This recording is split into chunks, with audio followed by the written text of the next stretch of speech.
What up, guys? Your boy, Mr. Downtown Ray Melo, and you're listening to the Entertainment Report on iHeartRadio, live from Dubai for Wednesday, October 16th, 2019, delivering some major stories and trends going on in the world of entertainment and beyond. You can follow the show on Facebook, Twitter, or Instagram. Facebook.com/The Entertainment Report with Ray Melo, that's RAYMELO, on Twitter at The Enter Report, or on Instagram at The Entertainment Report. You can listen to the show anytime you want on iHeartRadio. Just go to iHeart.com or your iHeart phone app, search for The Entertainment Report, and it'll take you to the page. Josh Gad says Frozen 2 is a, quote, stunning and surprising film. The 38-year-old actor reacted in an Instagram post Monday after seeing the finished film for the first time. Gad, who voiced the snowman Olaf, shared a group photo with the cast and crew at the screening, including Idina Menzel, who voices Elsa, Kristen Bell, who voices Anna, and Evan Rachel Wood, who voices Queen Aduna. Gad captioned the post, "Tonight, after 3 years of coming in and working in a booth by ourselves opposite our brilliant directors at Little Geely and Chris Buck, we finally got to see the final product for the first time. To say it was worth the wait would be an understatement. He also added, there's so much I want to tell you, but so little I can tell you. I laughed, I gasped, I applauded, and I wept. Hashtag Frozen 2 is stunning and surprising in many ways. On top of the return of your favorite characters and the introduction of some wonderful new ones, this is a story first and foremost about the undying love of two sisters, and boy, are these the women the world needs right now. You have never seen Anna and Elsa like this." The star added, "I cannot wait to share this movie with my daughters and with the world. Get ready to step into the unknown." Frozen 2 is a sequel to Frozen in 2013, the second highest grossing animated film. Gad previously said the songs in Frozen 2 are even better than the ones in the original movie, which featured the hit song Let It Go. He said in August, the songs are even catchier, I'm sorry to say. It's just so good. Chris Buck and Jennifer Lee returned to direct Frozen 2, which co-stars Jonathan Groff, Santino Fontana, and Alfred Molina. The new movie explores how Elsa, played by Menzel, got her powers. Lee in September said, "Elsa, while she's been accepted, which is beautiful, there has got to be more to what's going on inside her. Having to answer that call in life, the thing that speaks to you, it's scary. It can be dangerous, but it's an important thing to explore." Frozen 2 opens in theaters November 22nd. Charlize Theron says working with Nicole Kidman and Margot Robbie on her new film was a dream come true. The 44-year-old actress said during Tuesday's episode of The Ellen DeGeneres Show that it was a special experience to work with Kidman, Robbie, and other women in the movie Bombshell. Theron appeared with Kidman and Robbie on the show to discuss the film, which centers on female Fox News personnel and their allegations of sexual harassment against Fox News founder Roger Ailes. Theron said of Kidman and Robbie, "This is like literally a dream come true for me right now. The whole cast is just an amazing group of people." Chad, we kind of had this conversation quite a bit, how rare it is when you get to work with so many women, where you get to have that experience, where you get to work with people you admire.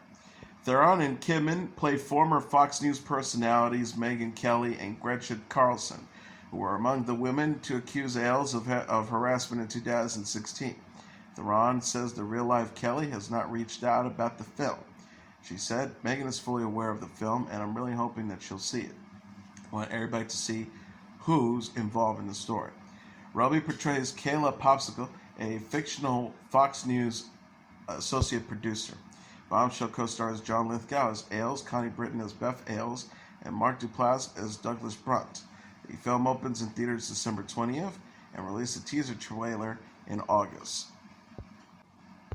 Disney's Lady and the Tramp comes to life in a new trailer for the upcoming live-action remake of the animated classic.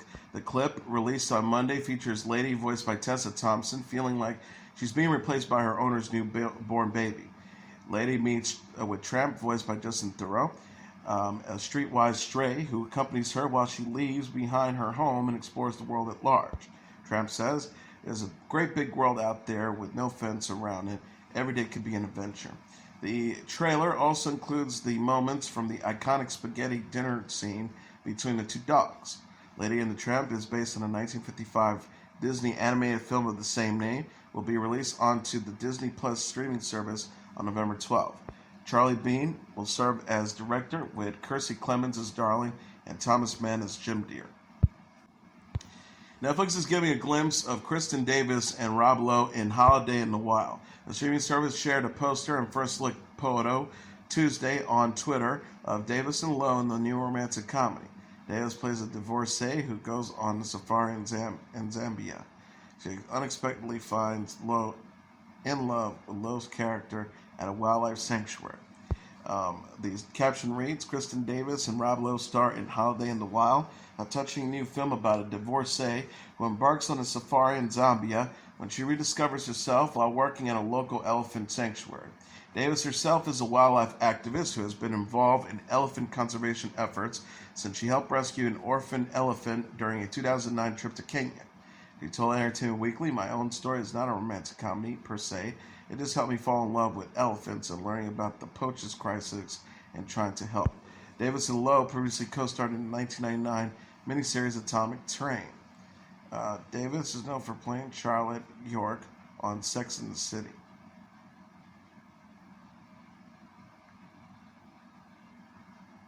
Holiday in the Wild premieres November 1st on Netflix.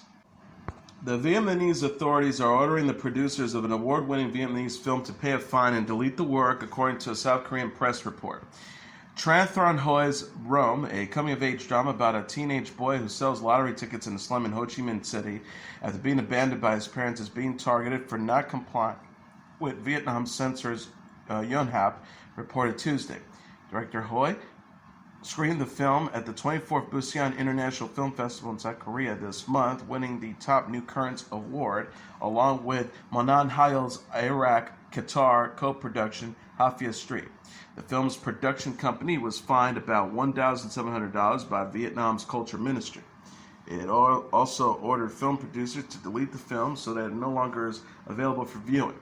The production company is being penalized for entering Rome into competition before being screened by Vietnamese authorities. According to Yuen Hap, the film's producers had reportedly asked the film festival coordinators to withdraw the entry, but the festival went ahead with the screening. Rome, it was screened in Busan and won the New Currents Award worth $30,000. It is unclear whether the Vietnamese government ordered all copies of the film to be deleted or only those copies available for viewing in Vietnam. The Busan International Film Festival is one of the world's biggest film events where Asia's emerging filmmakers are invited to showcase their work. South Korean television network KBS reported Monday more than 189,000 people visited the BIFF this year, down from 195,000 people in 2018.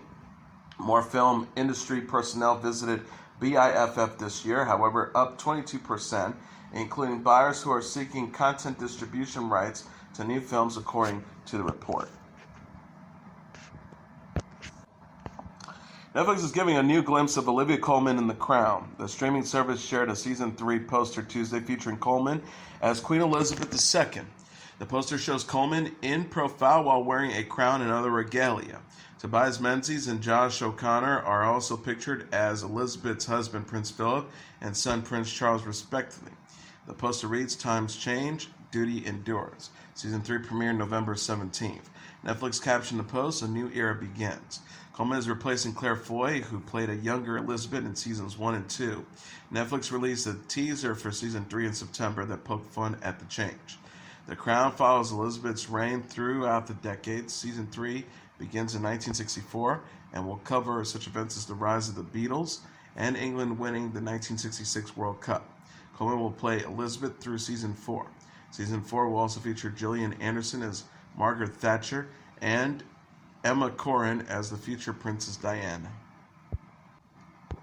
Elton John said on Jimmy Kimmel Live that he once allowed the famously blind Stevie Wonder to drive his snowmobile.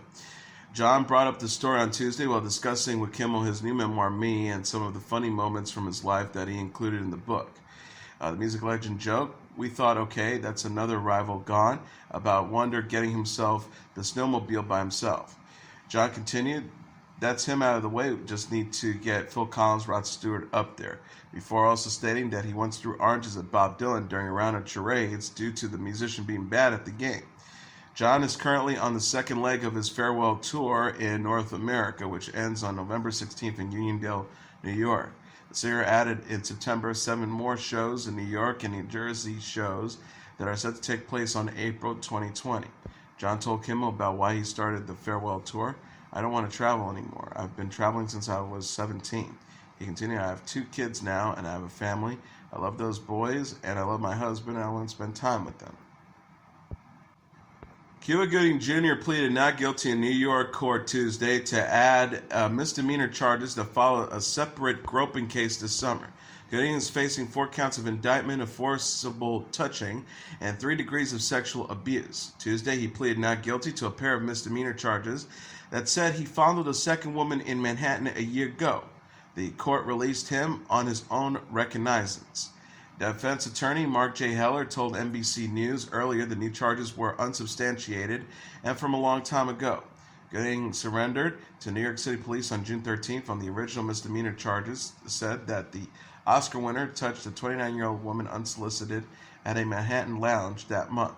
The accuser said she believed Gooding was intoxicated at the time. And convicted, Gooding could face up to a year in prison. His next court date is in December. Felicity Huffman reported to a Northern California prison Tuesday to begin serving her 14-day sentence for paying a bribe to help her daughter get into college, the actor's representative said. She will serve her time at the All-Women's Federal Correctional Institution in Dublin, California, about 30 miles east of San Francisco. In addition to prison time, a federal judge in Massachusetts ordered her to pay a $30,000 fine and serve 250 hours of community service and 1 year of supervised release. The representative said to a statement on People, Ms. Huffman is prepared to serve the term of imprisonment. Judge Indira Telwani imposed 1 year of supervision release with conditions, including 250 hours of community service, which she is released. Huffman was the first parent to be sentenced in the college admission scandal, which engulfed several wealthy, high-profile parents. The Desperate Housewives star admitted to paying the ringleader of the scandal, Rick Singer, $15,000 to correct wrong answers on her oldest daughter's SAT. The cheating improved her daughter's score 400 points from the PSAT she'd taken the previous year. Speaking in court in September, Huffman apologized to the judge, her husband, actor William H. Macy, and her 2 daughters. She said, I am deeply ashamed of what I've done. At the end of the day, I could have said no. Huffman says her daughter had learning disabilities and she went looking for a guidance counselor who could help her get into the college of her choice. That's how she met Singer, who recommended the cheating scheme. Huffman said, as warped as the sound now, as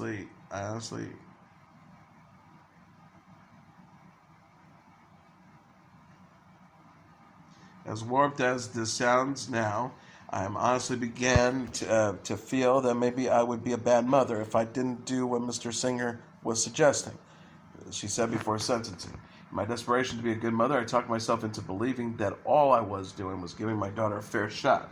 I see the irony of that statement now because what I've done is the opposite of fair.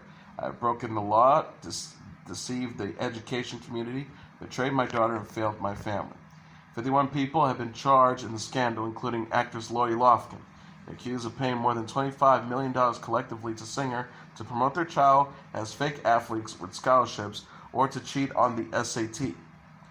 So far, more than 23 people, including parents, coaches, and Singer, have pleaded guilty to felonies. Will Ferrell is teaming up with iHeartMedia to launch a new podcast company named Big Money Players Network. The joint venture will focus on creating new comedy podcasts that will be released through the iHeart Podcast Network starting in 2020. Ferrell and iHeartMedia will produce 10 scripted and unscripted comedy podcasts over the next 24 months through the Big Money Players Network. Top comedic talents are being recruited for the projects. Ferrell currently portrays Anchorman character Ron Burgundy. The Ron Burgundy podcast, which is produced by iHeart Pod Network in collaboration with Funny or Die. The Ron Burgundy podcast entered its 2nd season in August and has featured guests such as Democratic presidential candidate Kamala Harris, baseball star Clayton Kershaw, and actor and actress Brooke Shields. Burrow said in a statement, the iHeart Podcast Network has been a pleasure to work with. I love hanging out in the office, and I've only been yelled at once for using someone's computer, which I should have not done. He also continues creative, multi-platform assets and ability to market and reach millions of new podcast listeners is unprecedented. I'm looking forward to continuing our journey as creative partners and helping to define comedy and podcasts will emerge.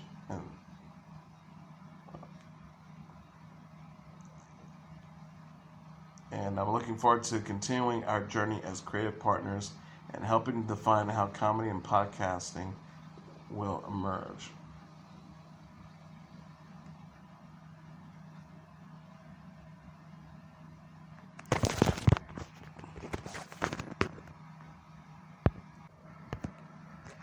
Jennifer Aniston has joined Instagram for the first time.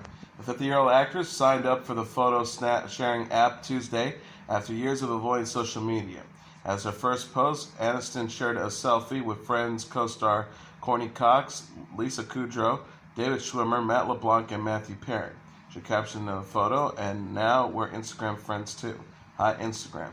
Aniston's post has received over 618,000 likes in the first hour.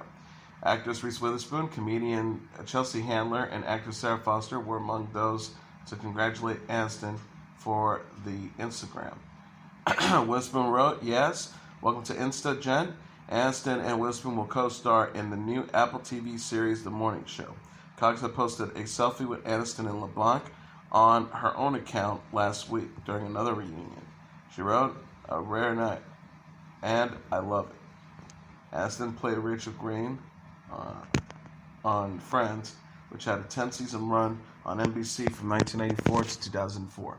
The Friends cast celebrated the show's 25th anniversary in September. LeBlanc wrote on September 19th, celebrating a Thursday night 25 years ago. Seems like yesterday. Thanks to all the fans for watching.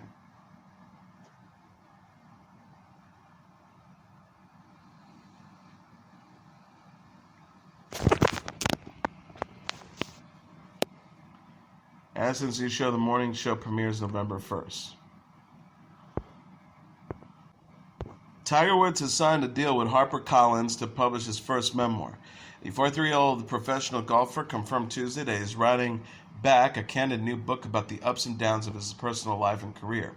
Woods tweeted, "I've been in the spotlight for a long time, and because of that, there have been books written about me, and most filled with errors, speculative, and wrong.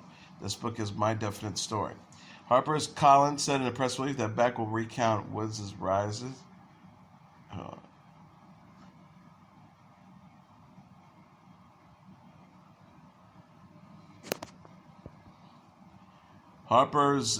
Collins said in a press release that Beck will recount Woods' rise to fame, struggles with injury and personal issues, and comeback win at the 2019 Masters Golf Tournament. The book was written with the cooperation of Woods' friends, family, and inner circle. Harper One Group President Judith Carter says Tiger will reclaim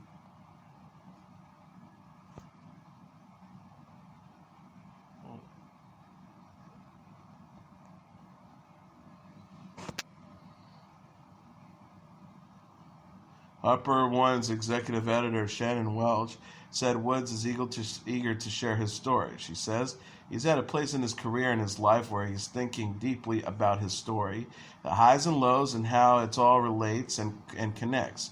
I think the result would be extraordinary. Woods started golfing as a child and turned pro at the age of 20 in 1996. He has 81 PGA Tour wins, the second highest for any player, including 5 Master wins. Carrie Underwood, Thomas Rhett, and Eric Church are set to be the headlining acts at the upcoming 2020 Stagecoach Country Music Festival. The festival is April 24th to the 26th at the Empire Polo Club in Indio, California. Rhett will take the stage on April 24th, with Underwood on April 25th, and Church on April 26th. Has go on sale starting 10 a.m. local time.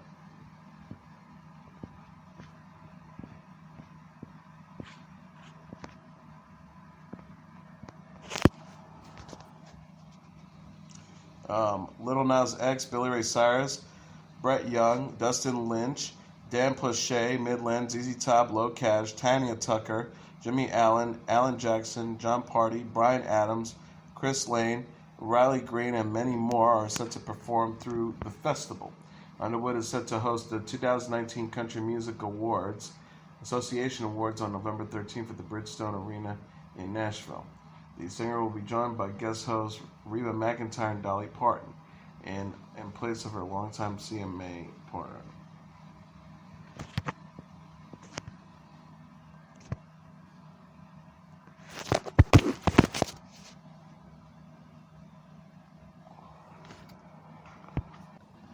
A new lyric video for Freddie Mercury's solo 1984 track Love Kills has been released in support of the recently released box set Freddie Mercury Never Boring. The video, uploaded to YouTube on Monday, features an enhanced stereo mix version of the song that appears on Never Boring alongside the flashing lights that displays the lyrics. The clip is animated by Justin Moon. Lake Queen frontman sings on Love Kills, Love don't give no compensation. Love do not pay bills. Love doesn't give no indication. Love just won't stand still.